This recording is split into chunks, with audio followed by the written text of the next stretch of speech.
everyone. So I just want to say a little bit about why I'm starting this channel and why we're making these videos. To start with, basically when I bought this Model Y long range in 2023, brand new from Tesla, I thought, you know, why don't after about a month or so, I said, why don't I try full self-driving just to see, you know, it's just a subscription. If it doesn't work out, it doesn't work out. You know, maybe I won't like it, maybe it's not there yet, but I at least want to experience it and see what it's about. As a computer engineer, specifically a software engineer, doing QA on enterprise products, to me it seemed like if they were actually able to get full self-driving using AI, at least for a significant portion of the code, if it's safe enough for it to be in beta use, then maybe it's something me as a quality assurance engineer, as a software engineer, would enjoy looking at and seeing, you know, how does it behave and how does it progress. And so I thought, you know, I'll just get it subscription, maybe 1 or 2 months, and see how it goes. And you know, $200 to me seemed like a lot for just a software add-on for the car. But what I realized pretty quickly after I got over that first honeymoon period, where I realized, you know, at first I didn't trust it for anything. You know, every time I was behind a car, or any time it was switching lanes, or any time I was doing anything, I was extremely cautious because I had no idea what to expect. I had seen some videos here and there, but I didn't really understand, you know, how predictable, how consistent, how reliable it would be. And in reality, what I found was that the ways in which it fails are not catastrophic. Of course, you know, the warnings, every time you drive, it says, you know, pay attention, keep your hands on the wheel. But every time that it fails, it's pretty predictable. I mean, it is possible that it could encounter a situation, especially like within a complicated scenario, like on a college campus or in a city. It's possible that it would get to a scenario where, you know, there's too many variables, it's too complex, and maybe it's not going to behave the way that I would expect it to. And I'm always even more on guard when I'm in those situations. But quite frankly, in North Carolina, in the Research Triangle Park area, in the types of roads that you're seeing right now, the car drives itself magnificently. And where it's best is on the highway. But where it's second best is on these types of roads or on backcountry roads.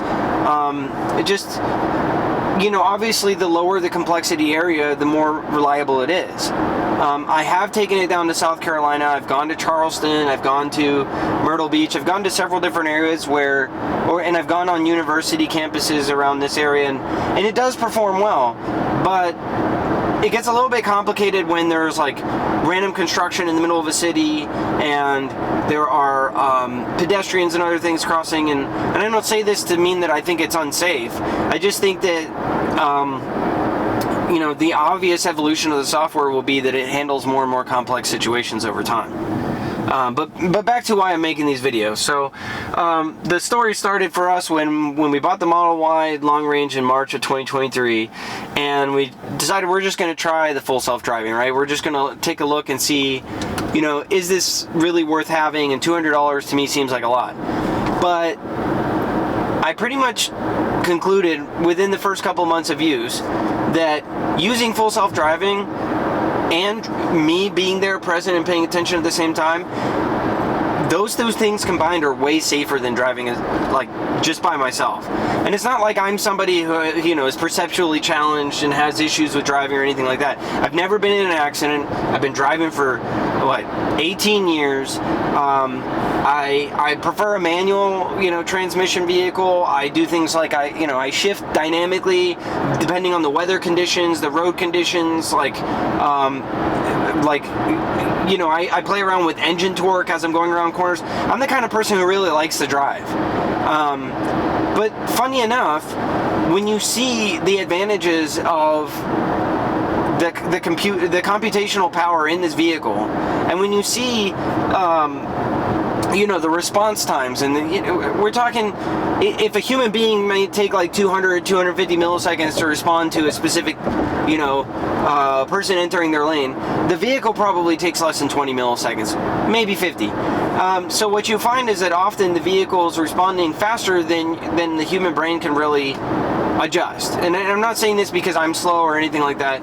I'm somebody who plays video games. I play competitive shooters. I play fast-paced Twitch shooting games where it's all about, like, you know, quick response times, and I play those games pretty well.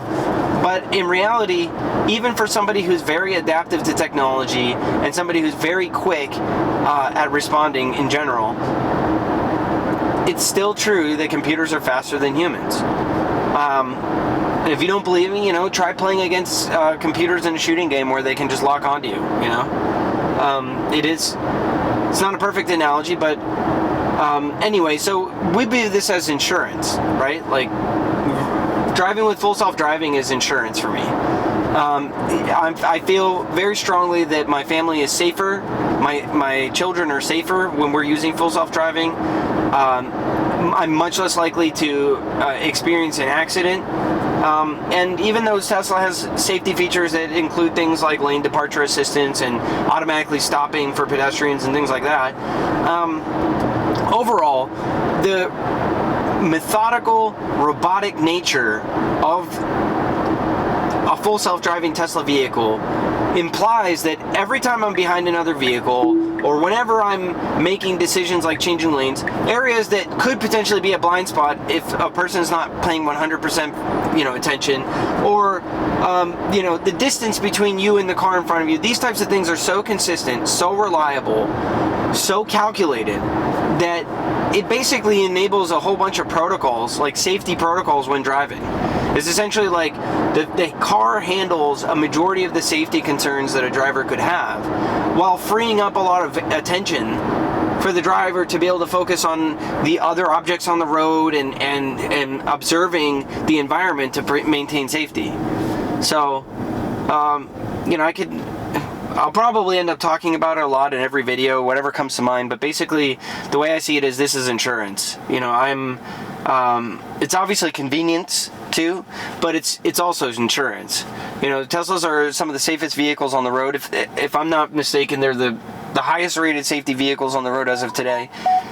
And when you add into that the automated driving, the neural nets, the C++ code that they're using in version 11.4.9, you know, and we've had 3 different versions throughout the course of this year, and we've seen marginal improvements in each. There are areas where there was something that, for example, like it would come to a stop sign and the stop sign's around the corner and the car doesn't see it. Now every time it sees it, you know, so it continues to update, and I don't see a lot of regression so far, right? So one of the things I'll be talking about in future videos is whether or not I see regressions and where those regressions are. But at this point in time, I've seen basically, for my use cases in the area that I live, it's only improving. And not so much so significantly that you feel like it's night and day, but from 11.4.4 and 11.4.2 to 11.4.9, it's been marginal improvements and noticeable improvements, but not so significant that to say that the previous versions were extremely unsafe or anything like that. And for all those people out there who have a Tesla or have been in a Tesla and have used autopilot, compared to autopilot, full self-driving is definitely an advantage. Right, like it's a different software stack. There are things that I found that before I used full self-driving, I tried autopilot on every single road and every single drive to see how it would behave. And what I found was that I didn't feel comfortable with autopilot in some narrow roads where there were lots of turns at miles, you know, 35 to 55 miles an hour. In some of those areas, I felt like there were obvious. I just wasn't willing to give it enough space to see what would happen. On the highway it was amazing, and it saved a lot. You know, it saved us a lot. But the reality was that it didn't feel to me like I could just sort of let go and observe the environment around me and just focus specifically on, you know, what are the safety factors that I can control? Like, is there a car or a pedestrian or an animal or something? You know, I felt like I just needed to be ready to take over at any moment. And while I am ready to take over at any moment in full self-driving, the reality is that there were areas where, for example, like you would go through a light on a curve, and on autopilot, it would always veer into the other lane. it was like it just couldn't see that the lane continued in that, in that trajectory. Whereas in full self-driving, like all of the different logic like that, like here for example, I don't know if I would have gone into this lane. I think this lane might end up there, but the one area where I think full self-driving could improve, generally speaking, has been in these little lanes that open up on the side, where it might go into that lane. But I'm fully prepared to take over, and I'm actually completely fine with the way that it is today. If this was all we had and it never got any better from here, I would be extremely happy. Because compared to what we've had with people driving themselves, there's no comparison, really. I mean, when you combine human and car, it's an obvious advantage for AI. But anyway, back to why am I starting this channel? So, sorry for rambling, but essentially the reason that I'm starting this channel is because I work in an environment that's full of software engineers, extremely intelligent people who are always thinking of innovation and always thinking of ways to improve and always open to ideas and how do we move forward and how do we become more efficient, more automated, more complex. Yet, despite this problem-solving nature, despite the reality of how the progression of technology is,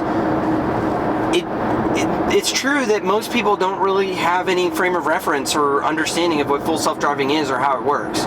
And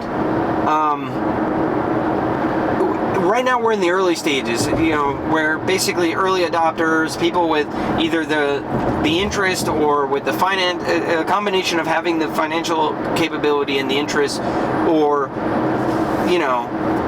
essentially it's that. Like, if you're interested and you're willing to look into how does it work, etc. At least in my case, I'm interested in the engineering, I'm interested in the technology, I'm interested in the computer science. I do performance engineering and QA and regression analysis and data analysis for a living, and it's only natural that artificial intelligence and understanding software development and things like that are part of my interests. And then I also have the financial capability of owning a vehicle that can do it and paying for that subscription. But for most people, it's not even on their radar at this point. I mean, I have family members that are engineers, mechanical engineers, computer engineers, electrical engineers. I have cousins that work at Google, at AI startup companies in California. And what surprises me is that they don't really know about this. Over the main catalyst for me starting this channel, I'd been thinking about it for a while, but the main catalyst was that over Thanksgiving, I had a conversation with two cousins, and a fiance of one of my cousins, who all work in AI. Two of them at Google and one at a startup. And it amazed me that they didn't know the difference between autopilot and full self-driving. They hadn't watched any videos on full self-driving, and the main sentiment was, which I don't think is based off of actual evidence, but basically just the assumption, was that, well, Elon tends to push things out fast and it's not safe. And one of my cousins had been in a car I don't know if it was like in San Francisco, where someone had turned on autopilot and it made a mistake. And that was their whole concept of what full self-driving is. They, and nothing against them. They're very smart. They're in AI. They're working on multimodal AI systems, and yet, for some reason, even they weren't fully aware of what's happening right now. So, the purpose of this channel will be to share my excitement for the future, to talk about technology, to talk about computing technology, to talk about performance, to talk about Tesla, to talk about electric vehicles, renewable energy, really anything that applies to this nexus of interest that I have surrounding this vehicle and electric vehicles and the future of technology. But mainly this channel will be about full self-driving, the progression of full self-driving, examples of where full self-driving does well, where it fails, and how it regresses, etc. And I'm excited to do it, and I don't think that I'm just going to put out a lot of videos and see where it goes, honestly. And if people want to follow me and they want to find me on X and they want to interact with me and they want to share with me and we want to share opinions, that's great. I mean, I would love to have that type of You know, I want to have a positive impact on the world, and I think right now, having a Tesla and having full self-driving and being a part of the bleeding edge of computing technology and being in, you know, having an obsession with computers and networking, Linux, computers, databases, storage, performance, computing, like virtualization, you name it, and I'm interested in it. It only makes sense that I participate also, and I want to share what full self-driving is and what it's doing, and I think it's going to save a lot of lives, and I think it's a huge problem to solve, and I have a lot of respect for the engineers that are doing the groundwork, and this to me is the only real example today of AI in the world that is practically applied in a real-world three-dimensional physics setting, and I think the next step is going to be the humanoid robot, you know, and I'm not a genius, obviously, for coming up with any of this, but the reality is that someone like me should be following this, and I think that this is a huge opportunity for everybody to get interested in, to help this, and to help our society and to help the world move towards a reality where transportation is more efficient, transportation is more enjoyable, and we could stop with so many accidents, you know, like anything from someone having a medical condition that could potentially cause an accident to lapses in focus and judgment, or you know, just varying degrees of experience, lack of communication between each other when on the road. You know, the reality is that human beings perform certain functions worse than computers, and when I talk to family members, when I talk to other people who have developed opinions about self-driving, and they think, you know, they think they don't even know how far along it is right now. They think that at this point in time that it's probably just dangerous, and they trust themselves worse. Yet, if you're in the vehicle with them driving, I guarantee you, if you were to do a fair comparison analysis, record all their driving and record full self-driving, what you would probably find is that full self-driving is safer on average. You know, here I am going to a New Year's party, and the truth is I haven't had to intervene once. And the majority of my drives in the areas that I drive are just like this, where in the areas that we need to intervene are so minimal that it almost makes no sense to even consider drive. It really doesn't make sense for me to drive myself, you know? If I'm focusing on all the factors around me, and the car is taking the labor of staying in the lanes and keeping the distance from other cars and following the maps and preparing itself and getting to certain lanes and maintaining its speed, if it's doing all of those tasks, it allows me to free up a lot of my mental buffers and my own short-term memory, and just focus on safety and focus on, you know, the other factors around me. And the truth of the matter is, this is the future.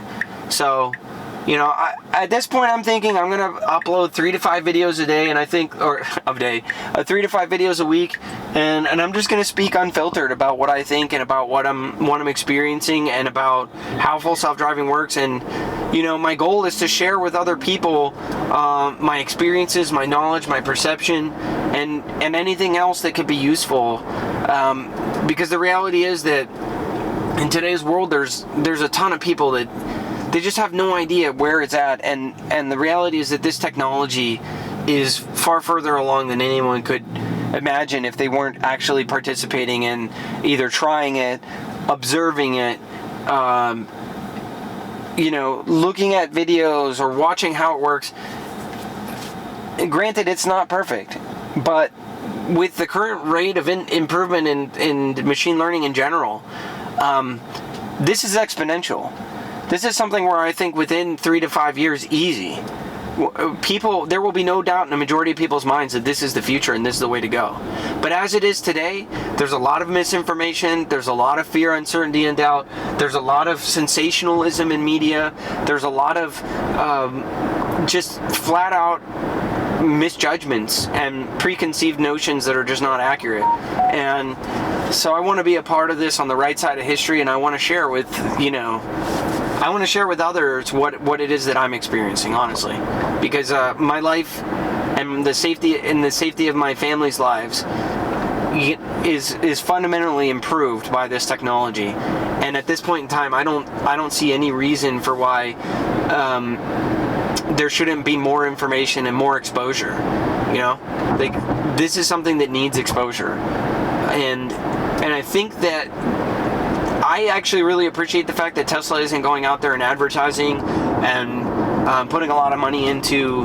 I'm glad that they're putting all of it into first principles in engineering and manufacturing efficiency, and you know, I want a reliable vehicle that's extremely efficient, that's lightweight, that's safe in an accident, that can drive itself. I want all that before I want, you know, tons of people to have some note. And I see all kinds of Kia, Toyota, Honda, Ford, GM. I see all kinds of advertisements, and I think that doesn't tell you how the vehicle really is. And what people really, in today's world, grassroots sharing of information and social media is a good way to break that barrier. And I'd rather engineering focus on engineering and ramping up the number of vehicles on the road, because, you know, until other vehicles are at this point and setting the paradigm and revolutionizing transportation to be safer, more efficient, more eco-friendly, until, you know, and better performance, until all vehicle companies are really putting in their muscle into this, I don't see any reason for why you know, I shouldn't be supporting the company that's really solving the problems. So anyway, this is it. We're here where we're at, and I'll continue to record. Honestly, it's hard to say, like, you know, how successful this channel will be, but I'm going to continue to put content out there, and I expect that I'm not going to get a lot of views to begin with, but over time, I do think that, you know, it will grow to whatever degree that it will, and I think it's going to be a great thing. And